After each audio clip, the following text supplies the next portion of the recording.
After years of being a homeless addict living on the streets of Chicago's South Side, this man made his way to the top of the streaming world and is dominating Kick right now. He is no stranger to controversy and still dabbles in recreational self-medication on stream. Staying up for days on end during an Adderall binge just to pump out content is an average week for Action Man. Hanging out with homeless drug addicts and taking trips to the hood to troll gang members, it's all normal for him. Let's find out why he's so reckless and how he came to be. Action Man is a popular Kick streamer who does IRL and desktop content. His real name is Aaron Travis and he's from Vernon Hills, Illinois, which is about 1 hour north of Chicago. He was born September 6, 1989, which makes him 34 years old as of today. Aaron attended Libertyville High School, Butler Lake, and graduated in the year 2008. Ever since he was a child, Aaron loved video games. I didn't know that wasn't my floor. I didn't know that wasn't my floor.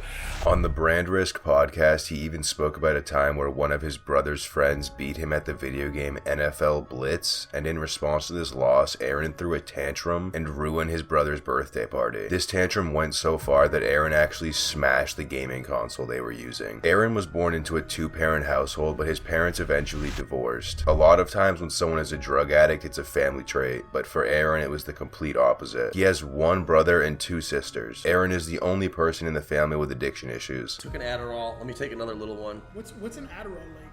You've never taken one? And with his parents, it's the same story. His father, Jeff Travis, is an accountant. And he's also told viewers before that his grandmother was a judge in Clark County, Las Vegas, which is the polar opposite side of the legality spectrum compared to Aaron. At the age of 13, Aaron was diagnosed with ADD and most likely prescribed Adderall, which could definitely be a driving force behind his drug use. This makes you better at that, bro. Bro, I'm telling you, this is with your weight, and I'm not talking shit. It'll be, that was my bad. But I'm saying, no, this will literally not be shit, dude. I swear to God. Throughout his entire childhood, Aaron loved to start problems. He even used to just paint on walls in his house to get a reaction out of people. He says he enjoyed watching people freak out over the issues he would cause. Back in 2019, Aaron told the Chicago Tribune that he remembers being spoiled as a kid. Reportedly, his parents would wait in line for hours just to get him the new hot gaming system. He used to be obsessed with the game World of Warcraft. When he was 14, Aaron would play the game for up to 20 hours every single day. Bro, that was so unlucky, bro. He wouldn't even sleep in his bed. He'd just fall asleep in his chair and then wake up and play more. After he spent a little over 1 year in this abusive gaming cycle, he got tired of the game and quit. Shortly after quitting his addiction to World of Warcraft, Aaron started smoking weed at the age of 16, right after his birthday. And within just 2 years of trying weed for the first time, he was already using heroin. For most families, having a son who is an addict takes up 90% of their time and thoughts. But for the Travis family, it was a bit different. A moment ago, I mentioned that Aaron's father, Jeff Travis, is an accountant. What I did not tell you is that he was also convicted of defrauding his clients out of more than $1.8 million from May of 2002 to December of 2008. This is how his scheme worked. Jeff would prepare checks from his clients that were intended for vendors, retirement programs, and tax authorities. He would then take these checks and deposit them into a phony business account that he owned and controlled at US Bank. Allegedly, he would also occasionally alter the check amount to increase his profits. Once the checks cleared and hit the business account, he would then move the money to a personal account he controlled, in some laughable attempt at laundering the money, I would assume. In the end, Jeff pleaded guilty to mail fraud and wire fraud and was sentenced to 27 months in prison. During the time when the fraudulent activities were taking place, Aaron was only 13 to 17 years old, and because Jeff wasn't caught until about 6 years after the fraud, he ended up being sentenced in 2013, right in the middle of Aaron's drug addiction. I'm not too sure how many months of the 27-month sentence Jeff actually served. Either way, wire fraud and mail fraud both carry a maximum sentence of 20 years, and the prosecution wanted to fine him over $5 million on top of the $2 million restitution he already owed, according to CBS News. So the fact that Jeff only received 27 months and a $2 million restitution bill is crazy when you consider that he was looking at a potential 40 years and $7 million sentence. After reading through an article about Jeff's crimes, I noticed that he actually had received a plea agreement in this case. I couldn't find out any specifics about his deal, as his information is not always available to the public, but this explains why his sentencing was so lenient when you compare it to other cases of mail fraud and wire fraud. I can't even imagine how stressful it must have been trying to raise a whole family while you commit federal fraud.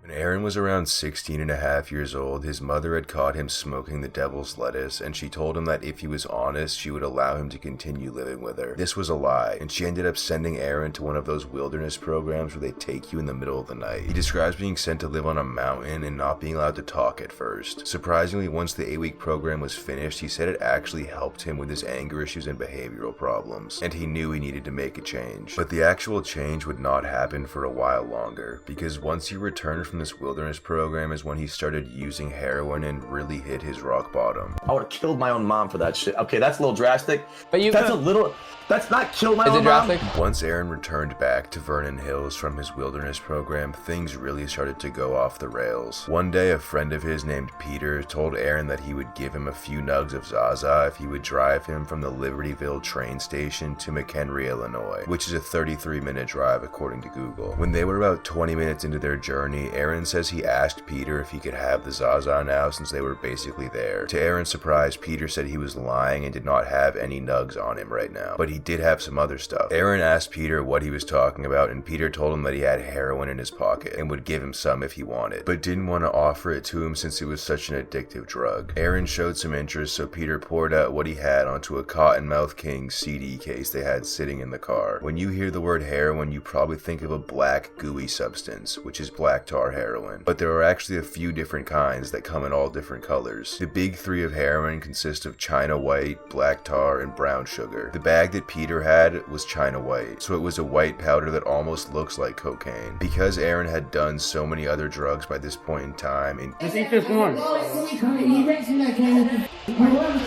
cocaine, he decided that because the heroin Peter had looked similar to cocaine, he would probably enjoy the heroin too. After he came to this half-baked conclusion, he decided to snort his very first line of heroin, and unfortunately his assumption was correct. He absolutely loved it. This one singular line was all it took for Aaron to be hopelessly addicted, and this is where his 10-year journey of addiction began. He described this experience with heroin addiction as a very slippery slope. He did not immediately turn into a raging heroin goblin. The addiction slowly grew in silence, kind of like a cancer that you don't even realize exists until it's too late. There wasn't any like police stuff until my 17, 18, like 18 years old, 19 years old when I started doing heroin. And you were still in high school? I was still in high school when I was doing heroin. How'd you get introduced to drugs in the first place? I don't know, because it's weird because I didn't smoke weed till I was almost 17, and then by 19, I was a full-blown heroin addict. At first, he didn't even try heroin again until about 30 days after his first line. Then, the time in between highs slowly shrunk, going from a month to a few weeks to a few days, and then it became a daily habit where he needed it to function. In the early stages of his addiction, he was strictly snorting his heroin, but as months passed, he started to inject it instead. The first time he shot up was in a Subway parking lot, and he described it as the best and warmest feeling he's ever felt to this day. Aaron said that once he started shooting up, the addiction really set in, and he realized that he was a full-blown heroin addict. Regardless of the fact that Aaron was from a relatively wealthy area and had a family that was doing great financially, he still ended up stealing to feed his habit. Whether it was a random house on the street or his family home, he would steal anything and everything he could get his hands on, and it didn't matter who was affected by it. According to himself, he even stole his mother's wedding ring to pawn it for drug money. Throughout the entirety of Aaron's drug addiction, he allegedly would steal from cars, houses, and stores. I broke into my mom's house. Right. I've broken into my mom's house and stolen my sister's shit. I've done horrible things. I've broken into houses.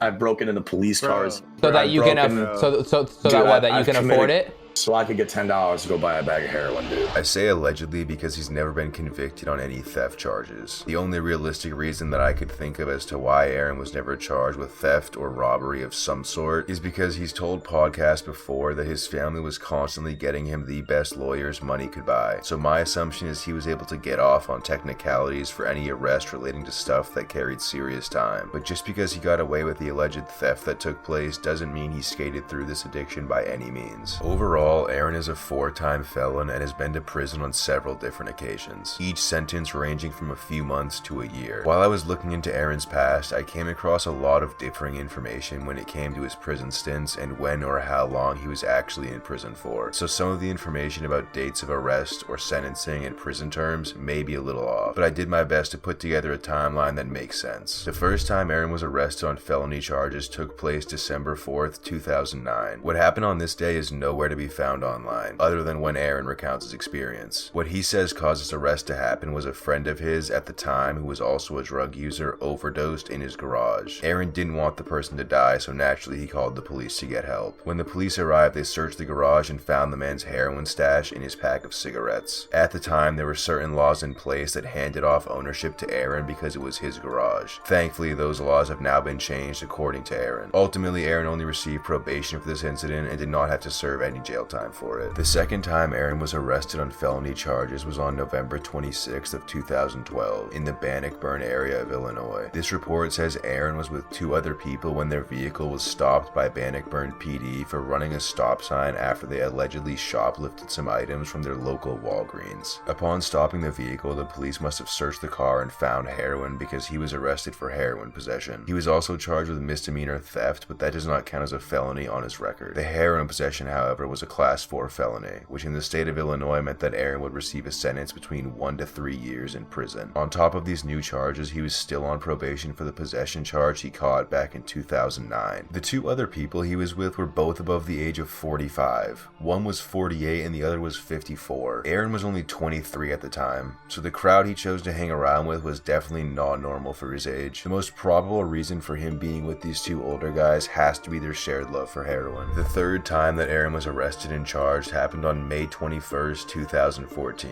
just 2 weeks after he was paroled for his previous crimes. He was arrested while going to visit his brother at Eastern Illinois University. From what I put together using clips of him speaking about the situation, this is what happened. Aaron was on the west side of Chicago trying to score some dope before going to visit his brother. After he completed his deal, he left the trap house. Once he got back to the car, he noticed two suspicious Crown Vic cars parked behind him. All of a sudden, police hop out with guns drawn, screaming at him not to move. In a panic, Aaron started shoving the dope up his ass to try and hide it from the cops, all while they still had their guns pointed at him. Once Aaron successfully got all the dope into his butt chute, he exited the car and the police began to pat him down. Allegedly, during the pat down, one of the cops told Aaron, quote, "If we don't find that dope, white boy, I got 3 more right here for you," meaning the cop was prepared to plant evidence on Aaron. After not finding anything, the police tried one last ditch effort. They began to shake his pants in an attempt to jar anything that Aaron was hiding loose. Luckily for them, it worked. One singular bag dropped out of Aaron's pants and onto the concrete below. Once that bag fell out, Aaron knew he was caught, and they found the remaining bags that he hid in his poop chute. In total, it was around 1.1 grams of heroin that he had stashed, which meant he would be taken in on felony possession once again. Aaron said on a Discord e-date that he received 2 years in prison for this charge. The fourth and final time that Aaron was arrested on felony possession charges happened in January of 2016 at a Bridgeview motel. This charge landed him in Cook County Jail for a few months, but he ultimately beat this charge because the arresting officer failed to show up for court. Although he was released from jail shortly after he won this court case, it wasn't that huge of a victory. By this point, he was not really seeing his family, but Aaron has said that throughout the entire addiction, his parents would still call him and check up on him over the phone. He was sleeping on trains, begging on street corners for money, and walking around all day to the point that his legs actually swelled up. After living the life of a homeless drug addict for a bit, he finally hit his breaking point. It was my brain saying,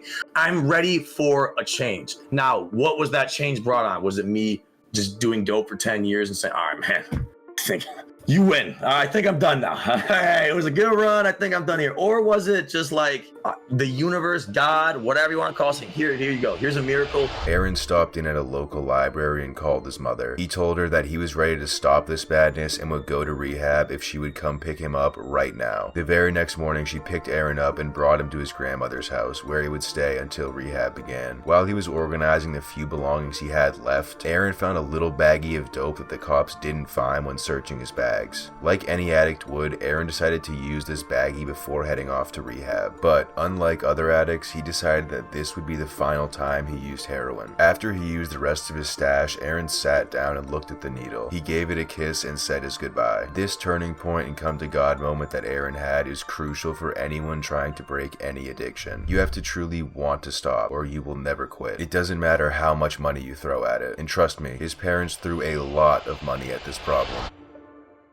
Over the course of Aaron's 10-year struggle with addiction, his parents spent tens of thousands of dollars on rehabs alone. Never mind the various different legal bills I'm sure he racked up. Aaron has talked about his time in rehab a few times on different streams and interviews. I got Eddie and I got other people I Tell me why it's easy to give up. Using those, I was able to put together this list of facilities he was at, along with their costs. I'm sure there are a few missing here and the pricing may be different now than it was back when Aaron was a patient, but you will still get a rough idea of how much money his family spent on rehab. Like most parents, Aaron's parents wanted the absolute best for him, so naturally they spent the most they could afford on rehab for him. Aaron has said that he attended a rehab center known as Hazeltine. I looked into this place and from what I found online, it seems like it has now been renamed to Hazelton Betty Ford Foundation. This rehab has multiple different locations across the United States, but Aaron says he attended the one in Minnesota. They offer many different programs here, including but not limited to outpatient care, inpatient care, detox, and more. The program that Aaron was in lasted 8 weeks, and he says it cost his parents $50,000. After doing some research, I found that Aaron was probably spot on in that estimate. According to Luxury Rehabs, who did an article on the Hazelton Clinic, the average cost is between $20,000 to $50,000 per month, depending on the program. I'm not totally sure if that's what people have to pay out of pocket or how much insurance would cover, but regardless, you can tell that the facilities must be very nice if they carry that price tag. The last time that Aaron was in rehab, he says he had already decided to quit heroin before even going. As I mentioned in the previous chapter, after getting out of Cook County Jail, Aaron was wandering the streets and homeless. He had decided that enough was enough and called his mother to come pick him up and bring him to rehab. That rehab I was referring to was Aaron's final rehab treatment, and this time it was a bit different. The place he went to is called a safe haven and is located in Chicago. Unlike the other places he'd been, this one was not a luxury detox facility. It was much cheaper and even did pro bono work on certain cases. Aaron was so determined to be done with heroin that he felt like he could handle outpatient rehab instead of inpatient, which meant at the end of the day he would get to go back home and continue living his life. When I first heard that, I thought it seemed a little bit counterintuitive, but once I put together Aaron's timeline, it all made sense. He wanted to do outpatient care so that he could put the majority of his days into becoming a professional Halo player. He was replacing his dope addiction with a gaming addiction, kind of like what he did at the young age of 16, but in reverse this time. Even though it's a pretty unorthodox way of quitting something, it definitely worked out in Aaron's favor. In fact, I think one of the biggest reasons that Aaron is where he is today is due to him being so addicted to seeing his stream grow. Even though he was so obsessed with growth, it did not come overnight. It took Aaron years to get where he is now with streaming, just like it did when he was fighting addiction. Aaron created his YouTube channel on March 4th, 2016, exactly one day after he decided to quit heroin. Dead, man.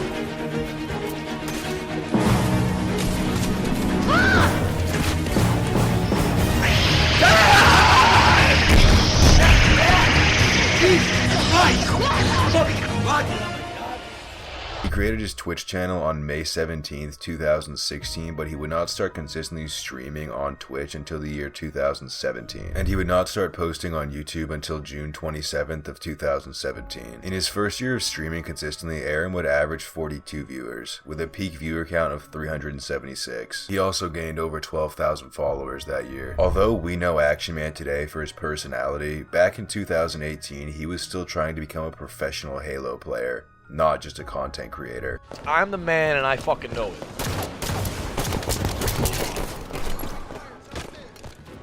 Oh my god, that was the... During the year of 2017, Aaron would mostly be streaming himself playing the game Halo 5, which at the time was very popular. As you can see, he streamed under the Halo 5 category for 1,405.5 hours, the PUBG category for 494.5 hours, the Fortnite category for 244.5 hours, and everything else for 10 hours or less. But he was still playing a large variety of games. From the very beginning, Aaron was raging and acting just as he does today, despite his goals to be taken seriously as a competitor in the gaming world.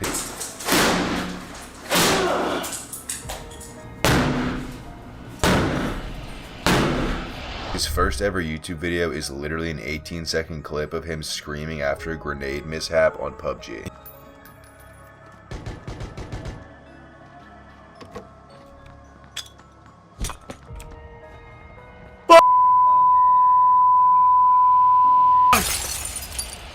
In 2018, Aaron was still primarily streaming Halo, though he would, on occasion, play PUBG and other games, but for the most part it was Halo. She's a window shopper. Through 2018, he streamed a total of 2,123 hours on Halo 5, 607 hours on Halo the Master Chief Collection, and 531 hours on Fortnite. Everything else was under 30 hours throughout the entire year. Even though his primary focus was gaming at a high level, his personality and on-stream antics remained the same. If anything, his personality started to become more evident during this year compared to 2017, despite how serious he was taking Halo. Aaron's peak viewership during 2018 reached 994, over double his previous record. His followers gained during this year came out to 13,772, putting him at 25,762 followers by the end of 2018. His average viewers nearly doubled as well. Throughout the entirety of 2018, Aaron would consistently hit the 75 viewer mark, which is great for your first 2 years streaming. In total, he went from 0 followers and 0 average viewers to 25,762 followers and averaging 75 viewers within just 2 years. His relatively fast growth did not come with ease though. In his first year, 2017, he streamed a total of 2,767 hours. That is roughly 7.5 hours of streaming every single day. And in 2018, he streamed even more. This time, Aaron put in 3,759 hours, nearly 1,000 more hours in his second year compared to his first. In total for 2018, Aaron streamed roughly 10 hours per day for the entire year. That is absolutely insane. By his third year of streaming in 2019, his Twitch channel started to grow even faster. His formula still remained the same though, mostly Halo with the occasional stream on other games. His stats for the year were as follows: 146 average viewers, 18,545 followers gained, 22,397 peak viewers, and 3,787 hours streamed. His most streamed games were Halo the Master Chief Collection at number 1 with 2,044 hours, Fortnite at number 2 with 1,410 hours, and Just Chatting at number 3 with 14 hours. Every other game was under 10 hours for the year. So as you can see, even though he still had some variety, it was clear that IRL was putting most of his time into Halo because he wanted to be a pro player, and Fortnite because it was huge and there were so many viewers in the category. Twice in the head with a blue fucking charge. Twice in the fucking head. Twice in the fucking head. IRL finished 2019 with 44,250 followers and an average viewer count of 147, once again nearly doubling his previous year's analytics. Although these first 3 years were great, he gained more followers in the year 2020 than he did through every year prior, which honestly is kinda crazy because he only streamed 2,513 hours during that year, which is still a lot, but it's not like he streamed more than usual to gain this abnormal amount of followers. At first, I was confused why he would stream less hours than usual right when success started to come his way, but then it all made sense. This was the first year that Aaron became a full-time Fortnite streamer. He still streamed other games, but his most popular game was no longer Halo. He streamed 2,290 hours of Fortnite and only 32 hours of Halo, which is a huge drop compared to previous years. I think this is the point that Aaron realized he had a much bigger opportunity than just a professional gamer, because unlike a lot of pro gamers, Aaron has a huge personality, so it makes complete sense that he would switch over to the most popular game at the time, being Fortnite. And it also makes sense why he streamed less hours, because Fortnite will make you way more angry than Halo. I put you on, baby! You pizza face triple chin motherfucker! Get the fuck away from us! By the end of 2020, Aaron had gained a total of 57,952 followers that year, putting his Twitch channel at 102,040 total followers. His average viewer count jumped from 147 to 361, and his peak viewer count topped out at 10,848. He was still occasionally posting to YouTube during this time, but was nowhere near as active on YouTube compared to Twitch. Up until this year, his most viewed video was sitting at 49K views, but that all changed in October of 2020. Aaron was playing squad fills as he normally did when all of a sudden he was matched up with a squeaky voiced little kid who was saying the most vulgar stuff you can think of. Naturally, Aaron uploaded the stream recap to YouTube, like he normally did when something interesting would happen. The video contained all of the most insane moments from their interaction. Weirdly enough, the two actually had seemingly good chemistry, despite the fact that they did not know each other and were about 25 years apart in age. As of the day I recorded this, their stream recap has over 400,000 views on Aaron's YouTube channel. I'm the man and I fucking know it.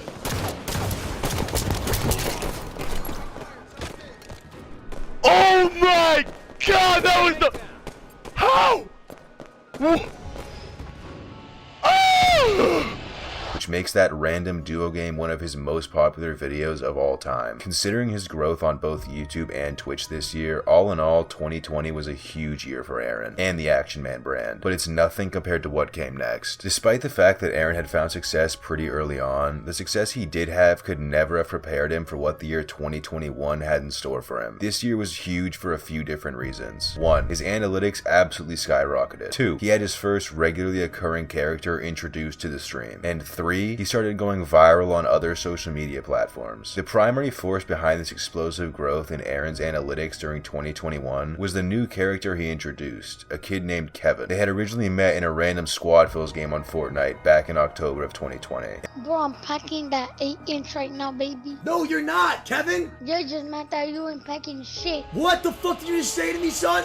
And Aaron immediately knew this kid was something special. His first planned stream with Kevin was uploaded to Aaron's YouTube channel and is titled Action Man and Kevin, the Demon Child, Part 1. As of today, it has 1.8 million views and is his most popular video. But that wasn't where most of the new viewers came from. Alongside reposting stream highlights on YouTube, Aaron was posting these clips to TikTok as well. His biggest video with Kevin has 11.2 million views, and in total, all of his videos featuring Kevin combined reached over 50 million views. TikTok is easily Aaron's most active social media platform next to Kick. His page has received over 14 million likes since its creation. If you go look at it for yourself, you'll see that he posts quite regularly and usually gets between 40k to 500k views. The whole series with Kevin is almost like a skit. They would oftentimes party up together in game and take on the characters of father and son, or just act like good friends. Kevin would say outlandish things for a kid his age, and Aaron would respond with yelling and screaming about how Kevin is too young to say these things. I can see why it became so popular. During the beginning of 2022, Aaron's streams with Kevin continued but were less frequent. He only posted 2 stream recaps with Kevin to YouTube throughout the entire year. Both of them performed pretty well, but nothing compared to how they did in the previous year. Both videos combined barely cracked 600k views in 2022, whereas in 2021, the Kevin videos did almost 5 million views on YouTube alone. I think that Aaron realized the videos were not performing as well as they used to, so being the numbers obsessed guy that he is, he stopped making them. Ever since then, his YouTube videos have not gone above 40k views. His Twitch channel, however, was still growing at a good rate during 2022. He gained 226,902 followers, had an average view count of 1,860, a peak viewer count of 15,519, and streamed a total of 3,798 hours. Despite the Kevin content kinda dropping off, he found other ways to achieve success. One of those ways being an accidental collaboration he did with XQC. The two played Fortnite together on stream and were a pretty funny duo. The best part about this was the fact that it was a random duo game. They both entered into duos with the fill setting turned on, and by luck got into the same game. A lot of viewers from XQC's stream were introduced to Aaron from this, which gave a nice boost in viewers and followers after the stream was over, because he really put on a show. Aaron was very confident the entire time, and was unapologetically himself, which was good at times but also bad at times. Wait, that's yellow?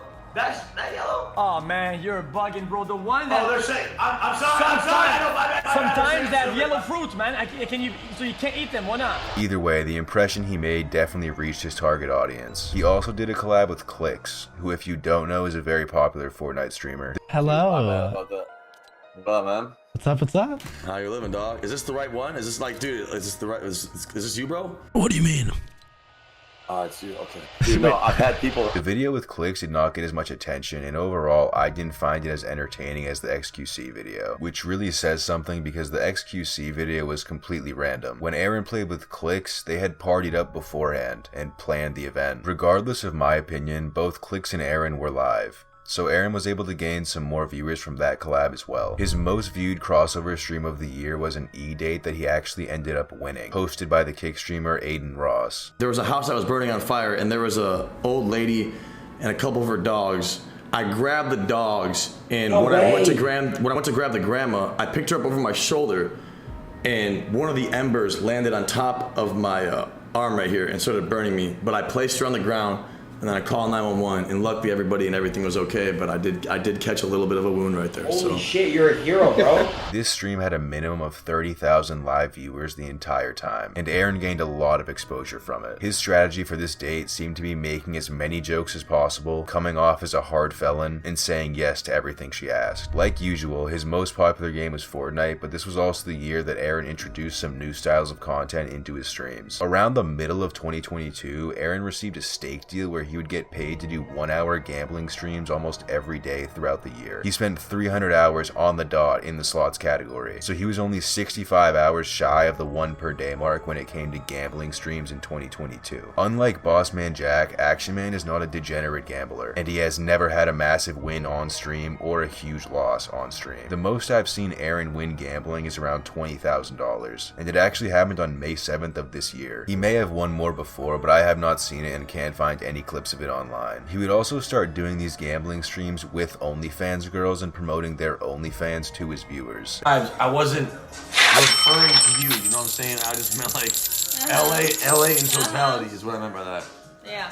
No, don't get it twisted. He was crying and begging for a threesome and all them girls looked like they had some chromosomes. He cried for so many girls, says he loves them. He's yet to pull a girl without clout and money. I mean exhibit A whore right now. That is why he spent roughly 448 hours in the just chatting category throughout the year of 2022. I'm not a fan of pushing OF pages to minors on the internet, but to be fair, Action Man's following is mostly made up of older people, and the minors that do watch the Action Man stream must be absolutely insane regardless of their age. If they are watching Aaron, they would have no trouble finding OF girls without him. The majority of Aaron's community wasn't really enjoying the OF girl streams and made sure to let him know. Thankfully, this era of content didn't last too long. By 2023, Aaron had moved on from the OF girl streams. He still hangs out with some of these girls today on stream, but he doesn't do the boring desktop streams where the only content is watching some e-whore bounce up and down for 2 hours. But to be fair, whenever he is with Jack Doherty, his standard of content just goes out the window. Around 8 months ago, he was constantly at Jack's house with other streamers like John Zerka, the Island Boys, Heel Mike, and many more. If you recognize the 3 names I just read off, I'm sure you'll understand how atrocious the content was during this time. It was nothing but bimbos, bongs, and booze. All day, every day, for around a month. Other than the degenerate activities he gets into with Jack, this year was actually a pretty good year for Aaron. Nothing like the success he had with Kevin, but still good nonetheless. This was the year that Aaron made the switch to Kick, and finally broke the 1,500 to 2,000 viewer mark that he'd been hovering around for the last 2 years. The type of content that Aaron was putting out also changed drastically during 2023. He was no longer a gaming streamer. He became an IRL and desktop streamer. The majority of his content was interacting with strangers on Monkey App. He would wear these insane outfits and cover his face in makeup and paint, but his appearance was just half of it. On top of these weird costumes he wore, Aaron would act even more unstable than usual during these monkey calls. Whether you're a fan of IRL and desktop streaming or not, you have to admit that as soon as Aaron made the switch, his popularity exploded.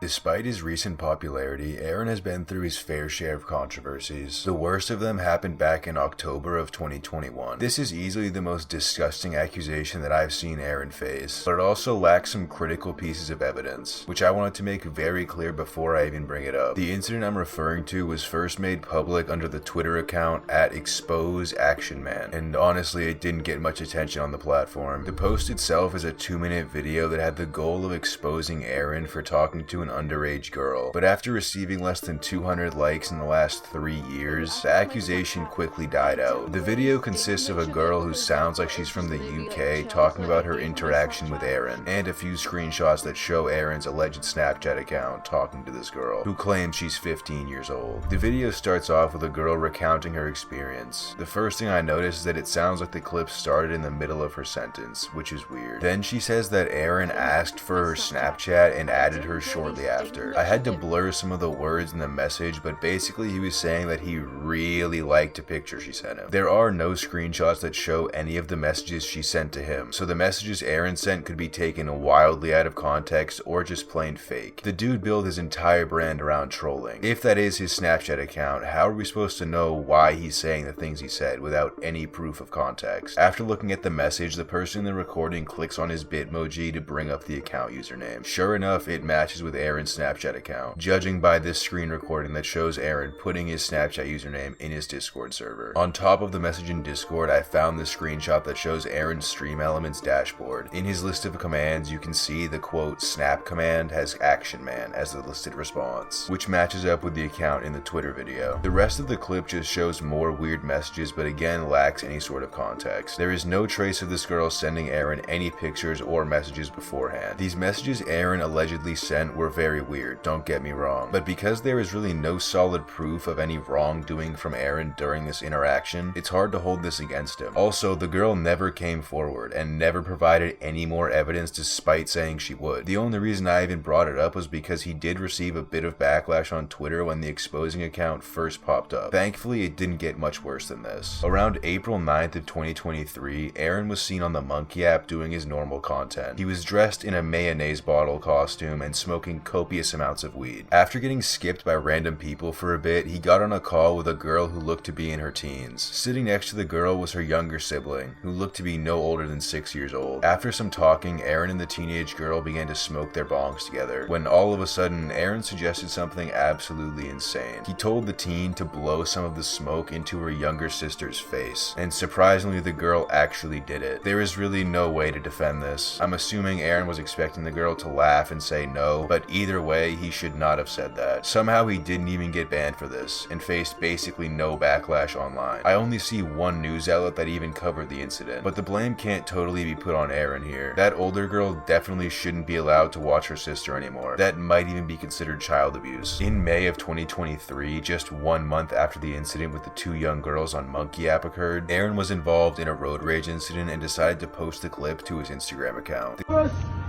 Hey, thanks, man. Hey, what's up, man?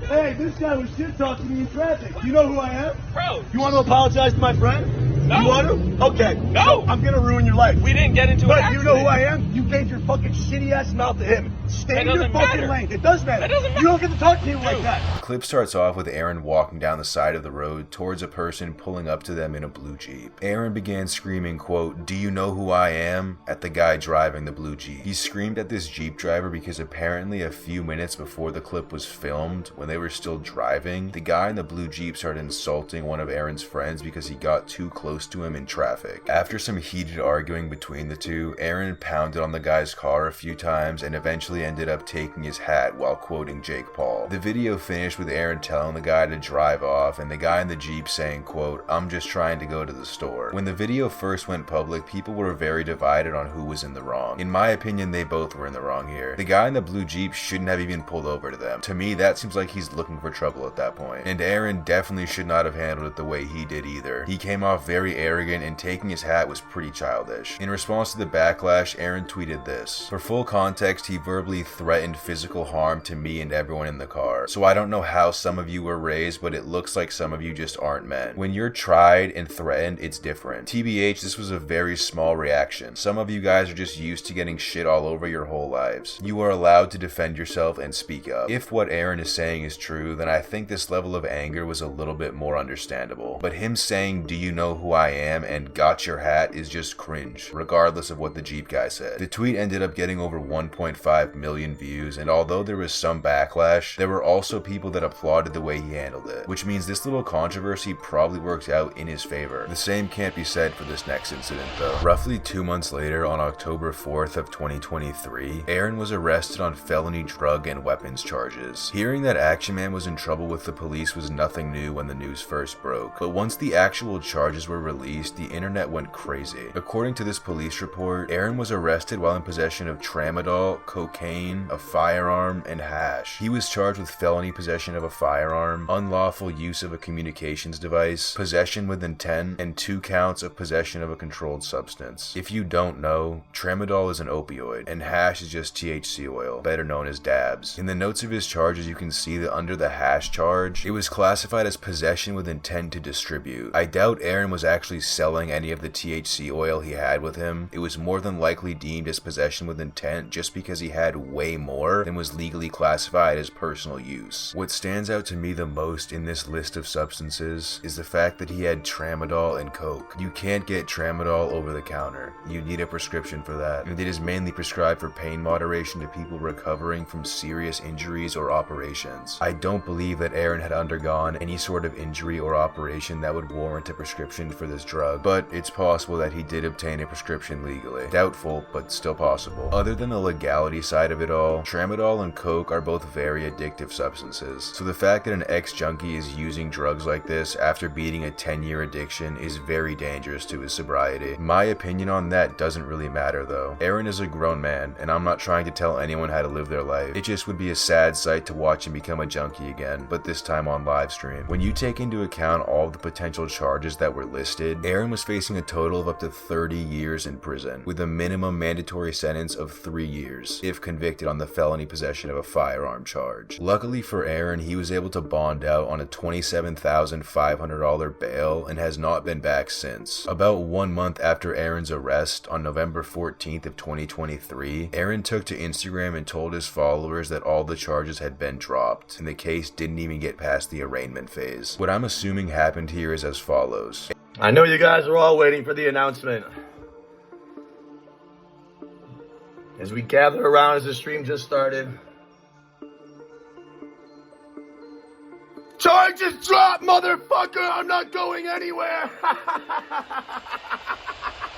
Aaron had been making good money, and now has even more resources than he did during his drug addiction all those years ago. So he most likely has a very good and expensive lawyer out there in Florida. When you combine a highly trained and highly paid lawyer with underpaid and undertrained cops, this is the result. I'm willing to bet there was something the arresting officers did or did not do that was against the law and forced them to scrap the entire case. I can see no other reason why he'd be able to get every single charge dropped, especially the felony possession of a firearm. Less than 1 month after Aaron's felony charges were dropped, he found himself wrapped up in a different type of controversy. There were no legal ramifications here, but he did get some backlash on Twitter and received a ban on Kick. On December 10th, 2023, Aaron was banned for hate speech because of some things he said regarding Islam. Oh, yeah, I can't see your channel. Yeah. Well, that's awkward. Two-day ban. Did you check your email? Hate speech. I'll take it. It's fair. Shouldn't have said it. I'll take the 2-day hit. At first, it was just drunk ranting about how Allah isn't a famous influencer and Aaron is. He went on to criticize the religion as a whole and let his chat know why he didn't approve of the religion. But overall, the worst part about the first half of his rant was a few edgy jokes he made. The second half of his rant is where he crossed the line of expressing his own opinion to wishing harm upon kids. In this part of the clip, Aaron said, quote, "Find the remaining hospitals. Whatever bunkers have any of those kids left that'll be terrorists in 10 years and destroy them for democracy." You can say what you want about a religion, and no one likes terrorism, but advocating for the death of children is crazy as f***. The only formal punishment that Ac7ionMan would receive was a 48-hour ban on his Kick channel. He told his Twitter followers, quote, "2-day ban, hate speech, I'll take it, it's fair, shouldn't have said it, I'll take the 2-day hit." So it seems that he at least recognizes where he went wrong. More recently, he was in a beef with the popular streamer Neon over some things he said on a live stream. On January 22nd, 2024, Aaron was seen on stream praying that Neon would pass away during a surgery he had scheduled. I'm praying that the doctors fuck up that whole entire thing and he fucking dies at the operating table. That's what I'm praying for. I personally do not like Neon's content at all, and the kid seems annoying, but he still shouldn't have prayed for him to die on stream. In response to this, Neon told his stream that Aaron was kissing his ass the last time they saw each other in person. It's so crazy, because this guy was literally sucking glazing so bad off stream at this Airbnb one day saying, "Bro, I never had real friends, bro. Like, you guys are talking to me, I feel so, like, bro," and I was so nice to him, bro. I was so nice to this guy. And that Aaron was telling him how he was glad to be there because he never had real friends. Neon seemed genuinely confused as to why Aaron said this, which makes sense because I can't find any type of clip that shows what prompted Aaron to say the things he did. Later that day, Aaron joined Neon's Discord server and the people on the call absolutely laid into him, calling him all types of names. Eventually, Aaron ended up on a Discord call with Neon's manager, Kane, and the issue was resolved amicably. Aaron said that he didn't actually want anyone to die, it was just a joke. Obviously that's a weird joke to make, but that's basically all Aaron does. He makes fun of people and says outrageous things for content. If I had some more background information as to what prompted Aaron to say these things on stream, it would be much easier to tell if this was a serious thing or just a way for Aaron to get some easy clout on Twitter. The first taste of streamer money came to Aaron back in March of 2022. That month, Aaron had 11,806 paid subs, and in accordance with Twitch's revenue split policies at the time, he was getting about $249 per tier 1 sub. And in March, he had 10,909 tier 1 subs, 16 tier 2 subs, and 13 tier 3 subs. From the tier 1 subs, Aaron would have received $27,217.95. From the tier 2 subs, he would have received $79.84, and from tier 3 subs he would have received $162.43, which gives us $27,460.22 total before taxes that Aaron received from subs alone in the month of March 2022. This was his biggest month on Twitch, subs-wise. He was still making good money before and after this massive month though. From November 2021 to February of 2022, Aaron made between $6,655.77 to $9,048.66 before taxes each month in sub revenue. The numbers were roughly the same when you look at the months after his record month too. From April 2022 to February of 2023, he pulled in between $4,242.96 to $14,165.61 each month in subs alone before taxes. But when you compare these numbers to the money he's made on Kick, it's laughable. Just 2 months later, in June of 2022, Aaron took to Twitter to let his fans know that he signed a stake deal and would never have to deal with Fortnite stream snipers ever again. By July 2nd of that same year, Aaron was in Cancun and doing his first stream in Mexico. I wasn't able to find any clips of Aaron talking about how much he was paid for this stake deal, but I happened to be in one of his streams when he was in Cancun for the stake deal. I'm actually in Cancun, Mexico right now. Oh, cool. Yeah, I'm a full-time streamer. I play other games, I gamble, and I play video games. So I'm in Cancun, Mexico, and there's a lot of beaches over here. So that's actually pretty crazy. Well, that's nice. Are you on like vacation or what's I'm on a stake deal. I remember him saying he was paid something like $500,000 for a 6-month deal. Throughout the entire deal, Aaron was living in Cancun. He would play Fortnite for the majority of the stream and end each one with a few hours of stake gambling. So not only was he paid $500,000 for 6 months of gambling, but he also was put up in a villa by the beach in Cancun, courtesy of stake. The reason he had to go to Mexico for the deal is because this specific stake deal was for the original stake website, which means it was illegal to use the website if Aaron stayed in the US, due to certain laws we have regarding gambling in the States. Although this deal only lasted 6 months, there were plenty more to come. Aaron made the switch to Kick towards the end of February in the year 2023. By April 2nd of 2023, Aaron had raked in $38,095.38 before taxes from Kick subs. So basically his first month on the platform, he made almost 40 grand. Aaron says in this tweet that he only needed around 7,000 subs on Kick to get paid that much, and on Twitch he would have needed 16,000 paid subs. These numbers are not totally correct, but they're very close. Kick creators receive a 95-5 split on their sub revenue, so they keep 95% of the sub earnings and Kick keeps 5%. Using those percentages, we know that creators receive $4.74 for each sub they get on Kick. To receive $38,000, you would need around 8,000 to 8,100 paid subs on Kick. To get paid that same amount from Twitch subs, you would need a little bit less than 16,000 paid subs, if you are on the 50-50 split. Even though his math was slightly off, the point remains the same. Streamers on Kick have much more opportunity than they would on Twitch, and I totally agree with that. The money he made in his first month on Kick completely dwarfs his Twitch income. From November of 2021, when Aaron was still on Twitch, to February of 2022, he made roughly $38,000 from Twitch subs. So in 1 month of streaming on Kick, he made roughly the same as he did in 4 months of streaming on Twitch. It's not hard to see why so many big streamers or even mid-sized streamers that have a decent community already built are switching to Kick. But the sub revenue isn't the only reason so many streamers love Kick. Another huge reason is that Eddie hands out contracts like candy. Unfortunately for Aaron, he wasn't one of the lucky people to receive a huge Kick contract. Streamers Stars like XQC, Aiden Ross, and Amaranth received contracts ranging from $30 million to $100 million